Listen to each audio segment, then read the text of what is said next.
আমি এবং সভাপতি আকবর এবং সাধারণ সম্পাদক সরোয়ার তিনজনে আসলাম বাসায় দেখা করে ওনাকে পরিস্থিতিগুলা অবহিত করেছে এবং প্রয়োজনীয় ব্যবস্থা গ্রহণের জন্য ওনাকে অনুরোধ করেছে। এখানে আমাদের দেশে যে রাজনীতি হয় সেটা হচ্ছে আমাদের গঠনতন্ত্র হিসাবে বিএনপি কোনো অঙ্গসংগঠনের কোনো নেতাকর্মীর বিরুদ্ধে শাস্তিমূলক ব্যবস্থা নিতে পারে না। এটা একমাত্র নিতে পারবেন কি আমাদের যিনি অভিভাবক আছেন লায়ন আসলাম চৌধুরী সাহেব, উনি নিতে পারতেন। উনি কি কারণে নেন নাই সেটা আমাদের পক্ষে বলা সম্ভব না। সম্প্রতি আমি আপনার থেকে যে দুর্ঘটনা ঘটলো এটা 4 দিন আগে একটা ঘটনা জানলাম। আমাকে সভাপতি এবং সাধারণ সম্পাদক বললেন যে এখানে বিজেপি কার্ড দেওয়া হয়েছে, আমাদেরকেও দেওয়া হয়েছে, আমার পিএসকেও দেওয়া হয়েছে 100 টাকা।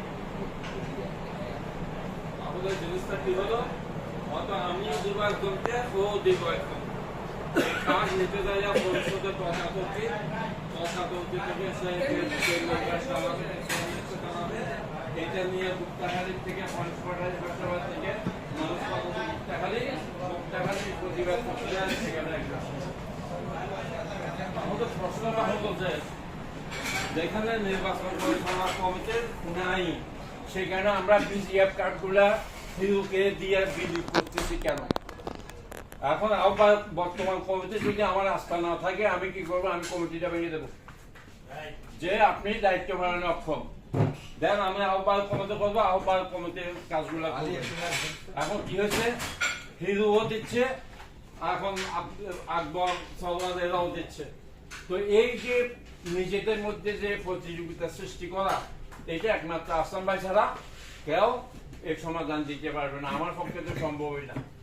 সুতরাং এখানে আমাদের সম্পর্কে যে অভিযোগটা আনা হয়েছে সেই অভিযোগটা আমি খণ্ডন করলাম। দ্বিতীয় বিষয় হচ্ছে আজকে আমরা এখানে কেন বসছি, আপনারা সবাই এই দলটার জন্য শ্রম ঘাম দিয়েছেন।